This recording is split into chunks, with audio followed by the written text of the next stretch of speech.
Welcome back, ladies and gentlemen, to the 2020 Summer Promotion Tournament, where Sandbox lead 1-0 in this best-of-5 series against Sorrowable Gaming. Game number 1 was not close, but it was a composition that required a lot to go right for Sorrowable. Yeah. And once things went wrong in the early game, they didn't really have too many options. So maybe not a super tilty loss, because they recognized that they were never winning after about 10 minutes. So able to potentially reset. Did talk with some players in between the break, not these teams, but some pro players from other regions. Yeah. The draft was very interesting by by their standards. So that one was interesting. I don't think that we'll get something like that for the rest of the series. I hope not.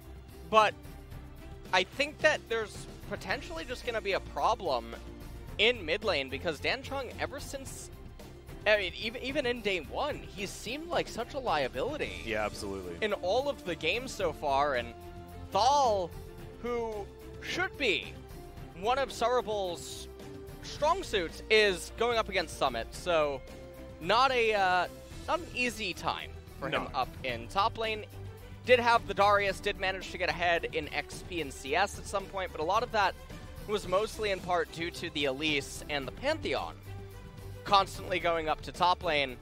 Songyun is probably going to be the only saving grace. Still hasn't died in this series. Quite impressive in a game that they had a 10,000 gold deficit at 17 minutes. And he is relatively immobile on his Misfortune pickup. Does run pretty fast, but not with a lot of dashes or anything like that.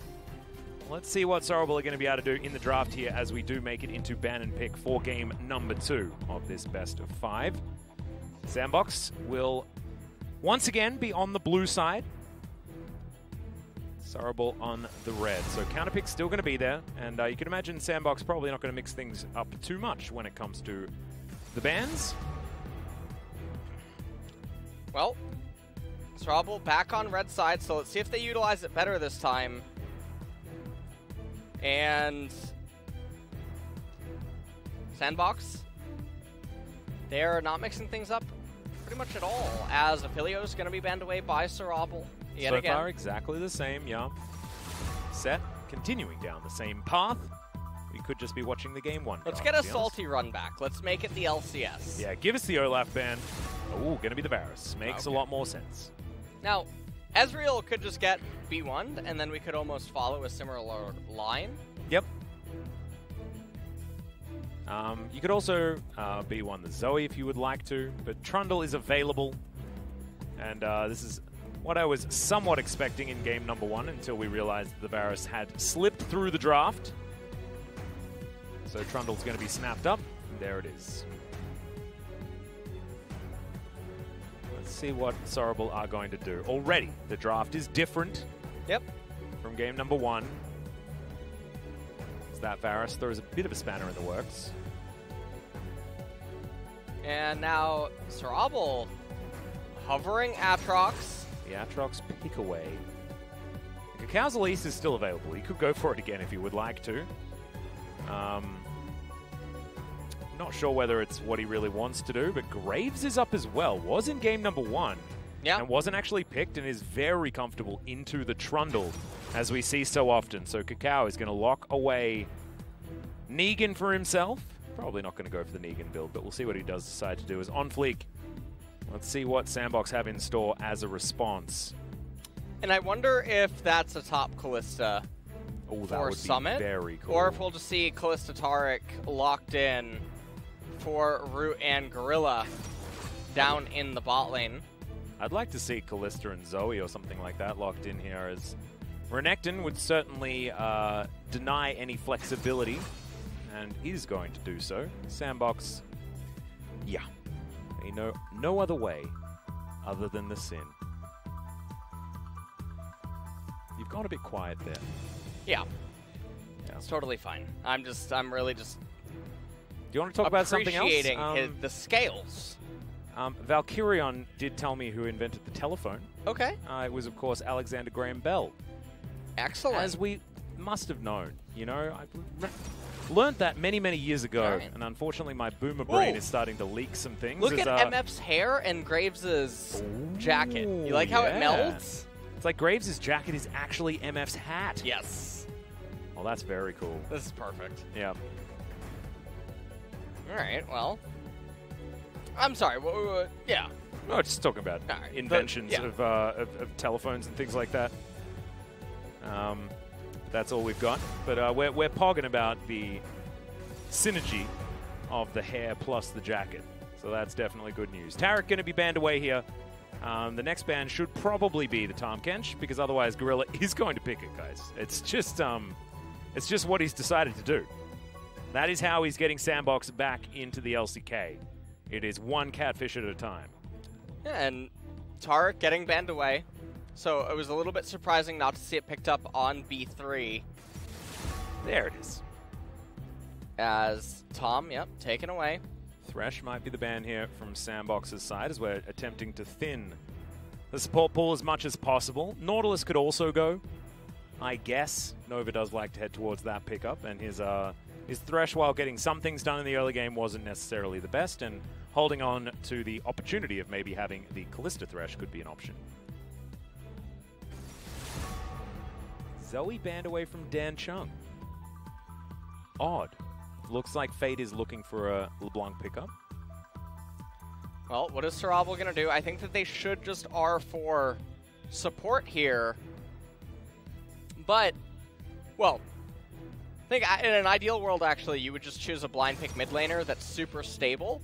Yeah.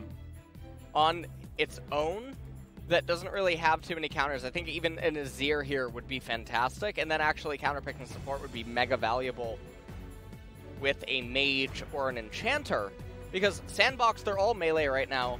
They're all hard engage combat, and there's lots of mages in bot lane that can really ruin that. As support?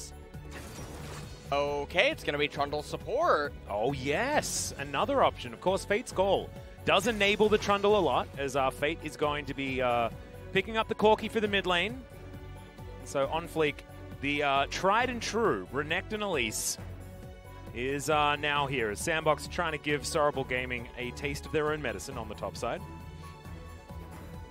Sandbox, once again, this feels very solo queue-esque in terms of their draft. And last game, I don't want to say, I mean, both parties had very solo queue-esque drafts in a way, but the Zoe Varus obviously was very, very powerful, even if misaligned with some of the other champions. But this time around, it doesn't matter all that much. Now, there's a lot of weirdness going on here. The Trundle gets pivoted bottom. You have a Corki who's scaling.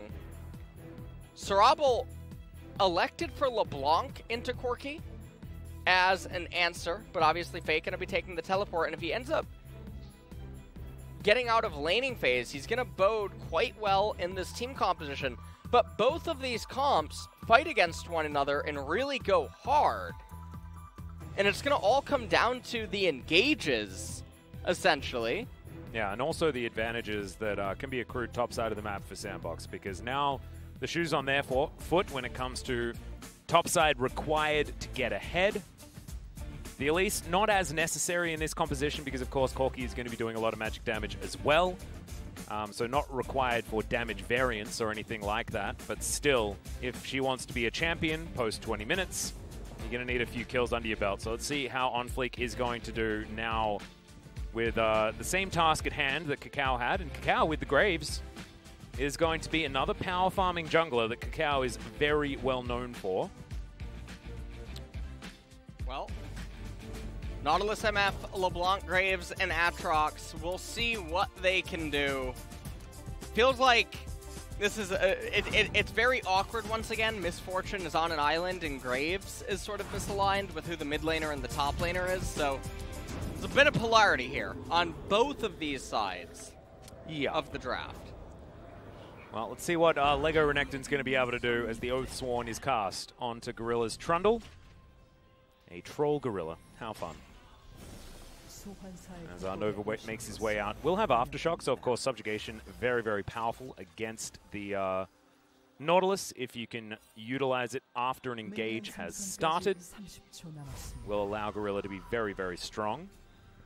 And his ability to get around this map and face check and things like that, assuming that Root is going to be relatively close by, is actually very strong with Fate's Call being available. I actually really like Trundle Kalista, or something that we've seen in seasons past when Trundle was more of that support style.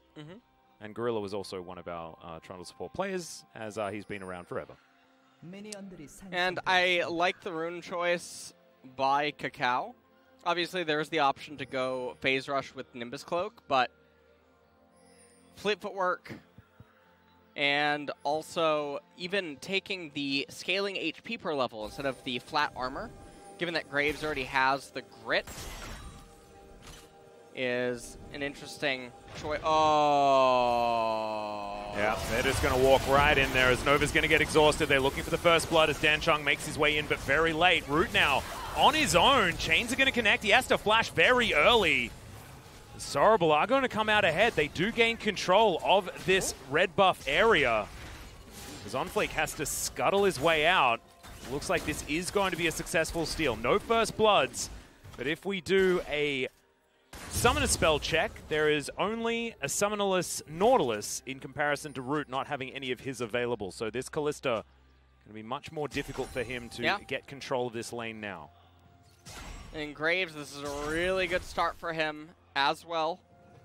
Getting the red buff off of the Elise before now.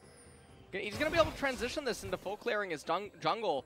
Didn't quite see how much XP Fate got as opposed to Dancheng, given that they both were present on the invade. Looks like Fate a little bit further ahead. So I'm not too worried about it. Down to one stack of the Corrupting Potion as well, as Dancheng did take a fair bit of damage there in that initial trade. But same could be said for Fate, who is sitting at half health now with only one left on his refillable. Sapphire Crystal start here for the Corki. Not exactly a lot of battle stats, but we'll move him towards his tier very early in this match. Oh, the chains just aren't landing for Dancheng in this lane. Was successful very early against Root in that previous exchange. That was what allowed them to get the flash out of the Kalista. But Root was up a little bit too far. And as you can see, 18 CS to 4 on the bottom side of the map. Able to utilize that early flash being down very, very well is Sorrowful. And Onfleek, he picks up the Scuttle Crab on the left-hand side. And you can see Kakao actually did not transition into a full clear of his red side jungle. You see the question mark going down. And instead, gonna elect to actually counter jungle. Yeah, we'll be taking away this Raptor camp. We'll see whether he moves down and even gets the Krugs, but not going to do so. A little bit too far. You see more and more pings going down, suggesting that Graves is indeed there, I believe. Oh no, that the red buff is still there. Sorry, a little bit lost sight. I actually can't see the mini-map when I'm that far away. Well, there is a ward on the red buff. Yeah, I can see that. I zoomed. I was curious, so I leaned forward. Yeah, I like that you IRL zoomed in. Yeah. Fantastic. Pillar's going to go down there as Nova is very close to death. 200 health now left, and that is the Ren that locks that one down. And crying Zoe there for Root as he sends look at the lane Nova, state. his former lane partner, to the death chamber. And the unfortunate thing is that that's a cannon minion wave with way more. Why are they why are they shoving? Elise is in close proximity. You know Graves is on the top side of the map, and you had a freeze. Recalls. Got to get them recalls. That's what they're looking for. But we can. All right, take it away, Alice. We got a trade happening here now in mid lane. Fate got chained. He has already come back to lane, but he got a cheetah recall also. Didn't have to use his teleport, so if there are any issues in this lane, he can just teleport back to it. Onfleek just going to come round as they're looking for a bit of a shove. As the Phosphorus Bomb comes out, that's going to deal with most of this minion wave. Volatile Spiderling also able to just get damage onto the LeBlanc. Onfleek not going to ruin any lane states or steal away any minions. That's a good jungler right there. And now we're going to check out what happened bottom lane. As Onfleek just in the right place at the right time. Now, Nova was thinking that even if the Trundle Pillar was here with Kalista, they still wouldn't be able to kill him, but doesn't account for the Elise that was in the Fog of War. Now, the really strange thing is that Elise didn't invade the red side of Graves, and Graves had just invaded the Raptor camp. So, they should have been able to deduce that she should be bottom, Yeah. and so Nova going for that is a little bit surprising. See Summit up here. Going to deny a cannon minion. But Tal actually really heads up play, understanding that he is a very big target on the side of Sorrowful. So not going to be pushing too far ahead, and was able to answer back what was a very good early laning phase for Summit. Bit of a swinging lane, the Aatrox versus the Renekton. But Renekton should be able to do it relatively early. Ninja Tabi now completed for Tal. You can see Summit's going to tidy up all of these minions, and look at the lane state for the Renekton. Absolutely beautiful. Sorrowful still able to lock down the first neutral objective, as the Mountain Drake is going to be taken. Infernal will be next, and then we'll have a Cloud Soul. And it's a nice little pickup, Mountain Dragon, against the Sandbox team composition, even if it won't have the most effectiveness, given that everyone on the side of Sorrowful doesn't tend to build resistances, at least not until way later in the game. It is still a nice little victory. Now, Infernal coming up next could mean that we do get the unfortunate Cloud Soul kind of a game. As everything does currently stand, though, I mean, Dan Chung not really managing to find any sort of advantage here against Corki in mid lane, who also has a call to boot. Yeah, he's just culling it up. Fate has not been under any pressure whatsoever, really. He's been trading his health bar, but been doing so very comfortably in this lane. Just stacking up his tier, aiming for the later stages of the game. There is the double distortion, but no chains to land. So Fate is going to continue to be okay here in this lane. Corrupting Potion now being eaten through by Dan Chung as the big ones are starting to land. Kakao in position. Yeah, and Dan Chung is not telling a convincing story right now. Playing way too far forward, making it look like he may have coverage, and so Fate erring on the side of caution. He's now going to get the recall up over the LeBlanc. He's up 14 CS in mid lane. Summit also up 25 CS right now, but obviously Aatrox does have a wave underneath his turret, so we'll see what it ends up being at the... Okay, so it's 23 in top lane. Oh my god. Summit putting on a bit of a clinic. That was all based on Tal's recall timing, and Summit being able to deny 2 minion waves, I'm pretty sure. So Tal's basically died in this lane, as you like to say. Maybe 1.5 times, which is not super great. As you can see, Summit leading in experience also. This is just organically done by Summit. Yeah. And this is going to be a really big problem because it just feels like the top laner and the mid laner for Sorrowful is just outclassed in the series so far. Yeah. Given how everything has been transpiring. Misfortune also with some awkward recalls. Has Warhammer and Quick Cloak. Kalistar almost at Blade of the Ruined King. As Summit also going for that item himself. 2 minutes until Infernal. They do have the Rift Herald. They're probably going to want to utilize that. I'm assuming bot lane, Elise will path down to bot and then utilize it there to try to get the Kalista ahead. I think the alternative option is to use it in mid to try to accelerate Corki. But I think the way that this would work right now is using it in bot should guarantee that Kalista has tier 2 boots and Blade of the Ruined King for the Infernal Dragon. Is it going to be Blade of the Ruined King, or is it going to be the Death's Dance for the Renekton? What do you think? I think it's going to be Bork. You reckon it's going to be Bork? Yeah. Certainly does work in the 1v1 very effectively. But the synergy, can't deny with the new Death's Dance. Wouldn't mind either option. We'll see what Summit is going to tell us. He's still ahead by 25 CS. Ruthless Predator comes out, stuns up the Aatrox. Who's having a, you know, as far as the 1v1 matchup and fighting one another is concerned, he's doing fine, but the CS tells a very different story. The Summit is moving ever closer to 30 in the lead. And you can see that Graves hasn't done anything. He's just been power farming the entire time. And the reason is because, again, your top laner sucks for Graves. He can't really gank reliably. Yep. And the mid laner is also a really problematic champion for Graves. And if you want to talk about just letting Graves power farm and counter gank, hold on. Yeah, Dan Chung looking for the kill, doesn't get it. The Ignite still ticking down, but that's why you pop your potions, guys. Fade is going to be fine, but does have to use his flash in that instance. Trades it for the Ignite. Definitely worth for Sorrowbull, especially in a 1v2. But still, 20 CS advantage in the mid lane, and Fate goes back and completes his Manamune. Yeah. And even Ruby. more health. Yeah. And now the thing is that Dan Chung is going to be on a reset while Infernal Dragon's spawning. Elise is as well, but she's not pathing towards the right-hand side, rushing to top lane. I guess wanting to dive with Summit to kill Thal. Well, might be able to do that and then give all of the money from the turret plates over to the Renekton. Or he just spawns the Rift Herald here. But no, not deciding to do so. As we're running out as far as the Rift Herald timer is concerned. And Sorrowbull are going to be able to pick up a free Infernal Drake. So they're just giving over dragons like it's charity. Nova's here, but I don't know. So Shelly, we do have a man advantage as far as the Cocoon lands, but Nova not going to be able to find too much more as now Tal. World Ender is popped. Shelly rams her head into the turret, and that's going to be a fair bit of damage down there as Fate turns up finally. Dan Chung distorting all the way forward, does get himself out, but they do lose their top laner, and now Nova underneath this turret and probably doesn't want to be.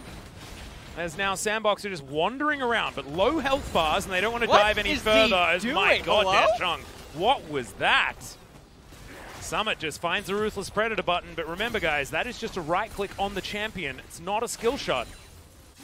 And that was very dangerous. The Sungyun's going to go down very low. Root offering a fair bit of damage.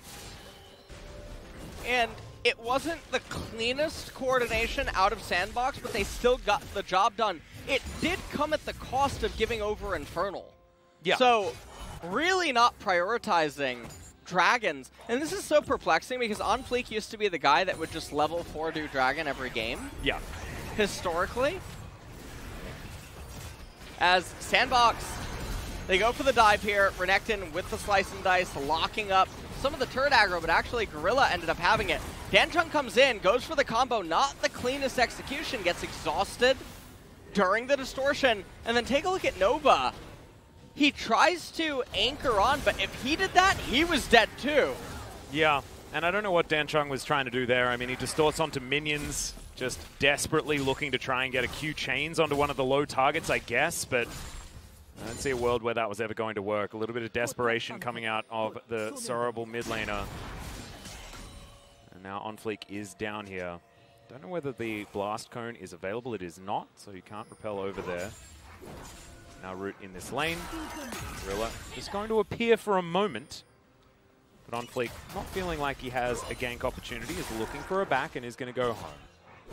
Completes that channel. Blade of the Ruin King done by Summit and Root, so it is in fact the Blade of the Ruin King. He completes that from a Vampiric Scepter. Summit is extraordinarily strong right now. As him and Fate both sitting at approximately 10 CS per minute. Exactly what you want. And I think 44 to 99. Oh god. This is actually a really good example game. We saw Sandbox play Lee Sin yesterday, and the lead didn't really do a whole lot. This is another game where actually, hold on, Summit. Yeah, Dan Chung's going to come in here as Summit does still have his Dominus available, but the chains aren't going to land. There's the Dominus popped. Is On Fleek looking for the Cocoon, but doesn't find it. Flash away from Kakao. That is just going to be a dead Crocodile there towards the top side of the map. New handbags for Sorrowbull. We'll see whether it's going to be enough to get them back into this game because there is a 4,000 gold lead regardless in favor of Sandbox, basically organically from this laning phase through CS and what have you. And let's take another look at it. So Summit clearing a control ward, does not anticipate Kakao and friends to all end up arriving. Tries to flash away, does dodge the chain. Second distortion though, gonna be quite good. Ignite did come out of the LeBlanc. Also got the flash on Graves. And the point I was trying to make is, yesterday when Sandbox played, they had the Lee Sin. The Lee didn't really do a whole lot. This is another example of... okay, I On just Fleek can't... decides to go back on a couple of wards and will just die. Charity. I'm not even going to try to make the point anymore. I'm just I'm done. We can't get around to it. No. Elise just dying for no reason, though. Yeah, on 2 wards, which is cool. Not sure what he was doing trying to back there. Very dangerous regardless. Never mind. 4 CS advantage here for Root on the bottom side of the map. Turret plates have fallen down though, so now that they get some spare time, not going to be able to really get too much, just going to weaken this turret for now. One has been taken by Sandbox already, top side of the map from Menbo, so there's a large reason why they do have a decent gold advantage. We're able to keep a lot of their plates intact throughout the early game. But now 26 seconds until the Ocean Drake. And not going to be a Cloud Soul this game. I was expecting it, tried to cast a Curse, it didn't happen. And now this is going to be a Drake that Sandbox need to fight for. They do not want to give away Soul Point to Sorrowful, especially not when it's the Ocean Soul is on fleek. He's going to find a Cocoon. Bullet time comes down, looks to rip through the Elise. Fate's Call comes in as now we've got Root getting gigantic amounts of knockups. Great work by Gorilla there as Tal. Immediately exhausted. The Ren's going to be able to take down the Aatrox. The Ren sets now starting to continue as Fate picks up the kill onto Songyun. And Sandbox will be able to get themselves the Drake and maybe even a kill onto Nova here as Fate still looking for it. Full mana available. As Sorrowful, all they can do is clear out this mid lane and try and get something done. Yeah, and they're going to summon the Rift Herald, try to make something happen like you were saying. Are they really going to try to do this? Does not seem so. Herald will crash in. Fate, meanwhile, getting all the minions down in bottom, also going to pick up the bot tier 1 turret. And so, at the end of this, let's just take a look at what happens here. Danchong goes in, misses the initial distortion damage, goes for the chains. Elise finally makes it up the well. 4-man ultimate. Man, Gorilla. Unbelievable. By Gorilla. And then Fate didn't get as much as he probably wanted on that Valkyrie, only was able to lock up Aatrox on the other side. They end up finally bringing down Songyun here for the first time this series. He goes forward trying to get Nova. At the end of the day, it is a 4,000 gold lead still in favor of Sandbox, but that was a fight that was taking place before major item completions. Trinity Force wasn't yet available on Corki. Black Cleaver was not yet purchased either on the Renekton. Not to mention Runon's Hurricane, not there yet for Root either, and he's going to be very strong when that comes in. With Sorrowful having this very low range composition. Going to be able to get a lot of value out of that Runon's. And a little bit over 4,000 gold, and not to mention denying. Okay, goodbye, something. Well, it's going to take a while to die as he does slice, dice, gets himself out of the way, into the brush. As didn't have flash, and that's going to mean Danchong just distorts him to death in the bushes. Relatively close to being able to get out of the way there, Summit, but unfortunately, a couple of seconds away from the flash being available again. And 3 minutes. And it looks like Aatrox is going to be able to safely escape there. Secret Agent Tal. Yep. Black Cleaver almost complete. We're just going to play ping pong now here in the LCK. Oh, yeah. As we wait for core item completions to end up coming in. Corki gonna recall, already has the Miramana complete. I like the Sork Pen plus Oblivion Orb pickups by Elise. Unlikely to get... That's Fate. He's not tanky enough to deal with this, as Cacao in exactly the right place at the right time. Summit very late on his teleport, so wasn't able to turn up before the Corki was dead. And we've got some whoopsies firing left, right, and center here on Sandbox's side. And that has evened out the kill score for the moment. Sandbox going to have to tidy up their play, I think, just a little bit here, despite still having an advantage. And take a look at Summit. Danchong flashes forward. Ended up picking up the kill on Summit, and then the teleport happening up here. You can see they're on totally different pages. Fate TPs before Summit. Summit actually was moving, and then stopped, and then channeled teleport, so... Definitely some misalignment there, as Sorrowful does end up bringing the gold deficit to only 3,000. Yeah, but the item completions that you were talking about are starting to come in. The Oblivion Orb done for on-fleek, so he's going to be doing a lot of damage to a large proportion of the Sorrowful team members. Not a lot of magic resist has been completed thus far. Black Cleaver done for Summit, and I think Root is pretty close to his Runar's Hurricane as well. So this next fight around the next Ocean Drake will be one that Sandbox is going to be looking for most likely. Let's see what Sorrowful are going to be able to do about that one. Is Root making his way back to lane. Having a look at the total gold, he's about 800 ahead of Sangyun, but I think the biggest lead is going to be in favor of Fate in mid lane. Danchong hasn't really been able to keep up with the Corki despite getting more kills. It's just a case of being 60 CS behind. And at this point, Sandbox just waiting on another Ocean Dragon. They have their second core item completions on all the champions. This is the best time to fight. If you're Sorrowful, you give up the second Ocean. You know that it's not imperative. Yeah. Sandbox is still going to be 11 minutes or so away from an Ocean Soul capture.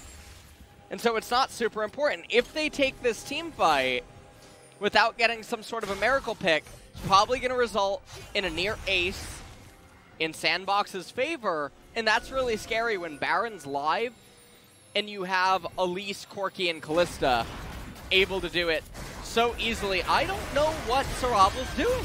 Well, they're bullet timing nothing at the moment, and in goes Danchong. Does get an exhaust out for not too much, but that big one is going to answer quite a lot. Some low health bars now on Sorrowful's side. His end of the line doesn't do anything there from Kakao. Sangyun, Kakao, and Tal are pretty big, but the package has been delivered to Nova. He's just going to be taken away from this team fight. And Sandbox are gifted a disengage if they would like one. Now, 5 versus 4. Should be able to start off this Ocean Drake. Tal actually dashing on in as there's the flash forward from Summit. He knows the target he's looking for, and it's Kakao. He just gets evaporated as now the Fate's Call comes in yet again from Gorilla. Jumps on top of Sangyun. The Ren damage is disgusting. And that is going to be the kill on to Root, but at what cost is the question. Gorilla gets the interruption. This is the champion player that we know and love, who's now fighting for his way back into the LCK and does so beautifully alongside the rest of his teammates. And that's going to be Fate soloing down this Ocean Drake as their prize. Sandbox seem to have reconnected after some oopsies. Yeah, now they have a 6,500 gold lead, and it's really lucky that they got the Kalista, because otherwise this could have been really bad. So once again, Atlas, we said 45 seconds ago, why do you feel compelled by a cosmic force or some act of God to contest this Ocean Dragon? And they don't have the answer for you. So they group up for it, they lose the Nautilus, and then still insist on trying to pursue it. Down core items, down levels, and they just get completely clapped. Yeah. That was a clown bop if I ever saw one. They did get the Kalista, so no sort of just letting the Ocean Drake live and running over to the Baron and trying to do that. But now they're down almost 6,000 gold at 24 minutes, and Corki, he got another core item. Yeah. His rapid fire cannon. He's extraordinarily strong. As that's a decent dredge line there from Nova. Gorilla going to flash out of the way, though. Root didn't quite have the Fate's Call available, so did have to use the more expensive Summoner spell rather than rely on that. Ocean Soul going to be available in 3.5 minutes as Fate moves back topside. Very, very large on this Corki and 70 CS in the lead. He's, yeah, Danchong has not been able to lane against Fate almost at all this series, as maybe you'll be able to get a little bit of an answer here. Chains are going to land. Good distortion, but On Fleek turns up in the nick of time. Danchong just not able to really operate in the way that he wants to on this LeBlanc this game. Null Magic Mantle also completed for Fate, so with this more Magic Pen style of build from Danchong, any magic resist is going to really hinder his damage potential. And it feels like this is just going to be a constant waiting game yet again until the next Ocean Drake comes up. Yeah. That'll be 3 for Sandbox. Lego Crocodile down here towards the bottom side of the map. Just laning up against Tal. Doesn't really need to do so much this game. He's even got a Warden's Mail who's built up. See whether that Randuin's is just going to be completed next to make sure that he can dive onto Sangyun and be absolutely fine. Kakao is strong. I mean, he's farmed a hell of a lot. He's almost Flame Horizon on Fleek, 90 CS in the lead as far as the camp's concerned. He just hasn't really been able to do what he wants in these team fights. And has always just been a little bit too late and seems to be wandering over vision. See Summit down here. Going to be able to grab the cannon. Oh, no. How he missed that, I have absolutely no idea. That was a gimme. Was that a flash? That was a flash. All right. On Fleek really wanted to get that ward. Yeah. Sometimes he was really mad, yeah. Needs the Nimbus Cloak to get himself back into his jungle. And that's actually a big summoner spell to be down for this next Ocean Dragon fight. He won't have Flash Cocoon available or Flash to reposition in the event that he would get caught. Songyun does have red buff right now, 1.5 minutes. I would be very surprised to see a Baron flip. I mean, it's not much of a flip with Rend available, but Fate Skull's going to come in there looking to try and grab a pick onto Nova. Yeah, Songyun now trying to book it in here, but he's going to lose his support beforehand. No, Nova's going to survive for the moment. Flashes out from almost everyone. The big one lands onto Dan Chung, but Nova is going to survive. Titan's Wrath was there, so probably wasn't going to die from that rocket anyway, but now Sandbox thinks this is their time to go for the Baron. And they're going to try to do this. Now, Graves does have a 2-level advantage, but I don't think he's going to be able to get in here. And also, Kalista Ren. Yeah, just annihilated before Sorrowful even really knew it was being taken down as On Fleek. Going to avoid the smoke screen for the moment. Dan Chung looks to try and get the burst damage. Repel is going to get them out of the way there as Fate dives on over. Oh, that auto attack, it's required and lands from Fate with the help of his rapid fire cannon, but he does throw himself into the death chamber afterwards. That is going to be a Baron missing in the jungle and mid lane for Sandbox, but they do walk away with the Baron in 3 lanes. They walk away with it in 3 lanes, and unfortunately, if Elise had Flash there, she would have lived. Yeah. She would have been able to get away, but unfortunately, Fat fingered it about 1.5 minutes prior. Corki does have teleport when he spawns, and he's 5 seconds. Oh no, Gorilla. Ooh, that was a little bit dicey. Yeah, they're trying to set up a pick. Now, Kallista's ultimate not available. You can see how cautious Sandbox is being as they venture into the right-hand side. Oh dear. 3 members of Sorrowful sitting here as look at how there are sentries now, as Root has hit level 14. Cow dives on in. Summit figures it all out, though, as Nova does land the dredge line. Now Summit getting into the back line, has the Dominus and is activated. He's stayed alive for so damn long as Gorilla just wandering around the back of this fight. Double kill instantly. I think that was just 1 pierce as Songyun gets Corki by Fate. And Tal's like, yo, get me the heck out of here. I want game number 3, boys. This one is done. This one is so over. I think that's the end of the game. They have the Baron buffed up minions. They have Ocean Drake, so Fate is going to also go up in HP, slowly but surely. Fate is gigantic this game. He's super big on this Corki. This is Poggy, actually. It is. That's what his name is this game. And I actually think that fat corgis are also really adorable, and that's precisely what he is this game, is Dan Chung trying to run away, but he's not going to be able to do so. These phosphorus bombs are hitting for about 1 billion damage, I think is the technical term, as there it goes. The 4 Sandbox flares and 1 lone Jin Air flare. As of course it was H-Dragon and Root trying to get back, representing Jin Air fame in this promotion tournament. Nova, of course, on the other side of the Rift also doing so. But now it is match point for Sandbox, and Sorrowful, unfortunately, just don't look to have turned up to today's best of 5. Sandbox are once again in pretty flying form after what was a very good day yesterday. The unfortunate thing is I don't think that this is sort of a damned if you do, damned if you don't situation. The Graves pick we saw it. The point I was trying to make is that Elise she's not very good. We saw it that game. She fell down 50 CS. Yeah. And then the laners were lane kingdoming on their own in mid and in top. Elise didn't really get a whole lot of action by herself. She wasn't really a relevant factor. She was losing out to Graves at all points, but Graves couldn't gank top, couldn't gank mid, and it didn't matter about his own individual advantages because his laners were just losing on their own accord, and that shouldn't happen, but it is. Summit putting on a clinic in top lane, Fate doing such a good job against Dan Chung in mid. What does Kakao do in a situation like this? This is honestly a crab rave. Better laners win sort of a situation. Yeah, and I mean, I actually I think the mid lane would have been a potential gankable option, but unfortunately, Dan Chung just wasn't able to hit any of the early game chains at all. You saw Kakao actually there in position trying to wait for it, but he can't wait forever. This is the worst spot to be in as a professional jungler, and I think it's really almost unfair by spectators because a lot of people could look at this game and say, oh, Kakao's not doing anything.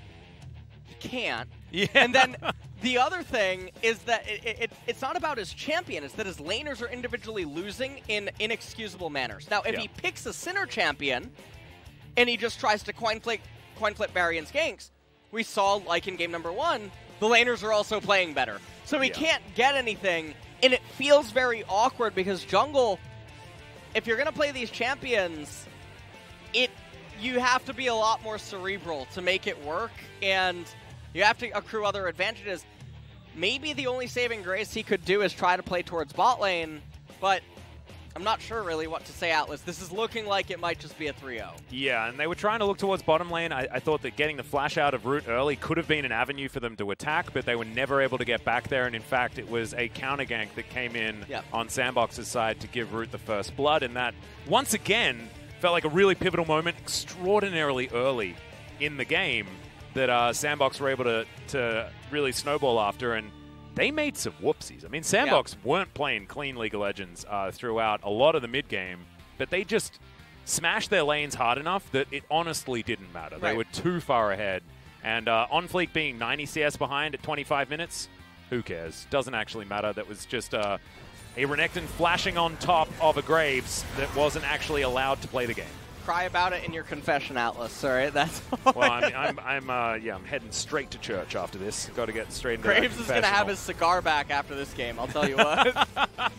Thankfully, he already does have that one back. As this was that first dive. Tal fell down, and Dan Chung just continues to have a pretty disappointing tournament. I was excited to see this guy too. I thought that. In a lot of his games in Challenger, he was very impressive, especially on things like his Galio, but really feels like he has that champion puddle issue. That's the thing about Challenger Series is it becomes really difficult to evaluate players when they're playing down there because it's a different beast against certain LCK players, and it can become kind of difficult. Now, him getting straightened up by Fate, I think, is actually really surprising. Yeah. In mid lane, it's not something that I would have expected to unfold, but my God, Gorilla. It is happening, as this was just a stomp. And remember what this fight was. This was Sandbox up in levels, up in items, and for some reason, Sorabal posturing for it. Summit did make quite a few whoopsies this game. He did. The Toy Soldier Renekton. He got a flash out, though, at this point, so that was great. This was a whoopsie from Fate. This is actually just the cavalcade of whoopsies that we saw. Yeah. Just didn't actually matter, right? Because the lead that Sandbox had got for themselves was just big enough. And this was beautiful from Summit, actually. The slice flash into the stun onto the Graves, and his huge lead that he had, entirely irrelevant, as he was put straight to death.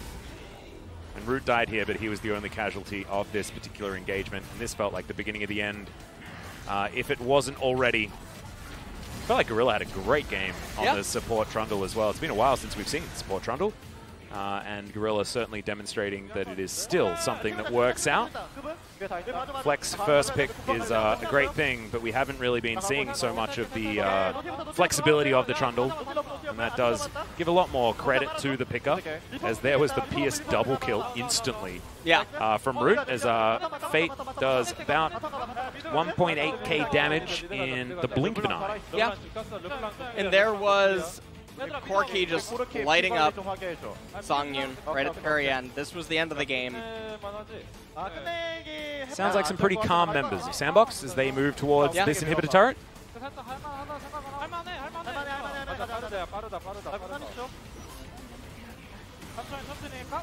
Go slow, go slow, go slow. Do tower first, do tower first. Yeah. I got her. Tower. Yep. And fantastic flare synergy there as well. I do like the one lone Jin Air flare. Makes me very happy. Dan Chung did most damage in the game somehow, but it was entirely irrelevant in the end as they lost the game. Yeah. And now they are down 0-2, and this is for all the marbles. And I don't know, again, I don't know what you do as Kakao. Yeah. Your laners are losing. If you pick a Sin champion and your laners are losing then you're a non-factor. Pick a farming champion like this one and your laners are losing. Well, if they weren't Sinner champions, they would have had team fight and potency. Yeah. So, if they sculpt their draft differently, go, and again, scaling is a relative term to the opponent.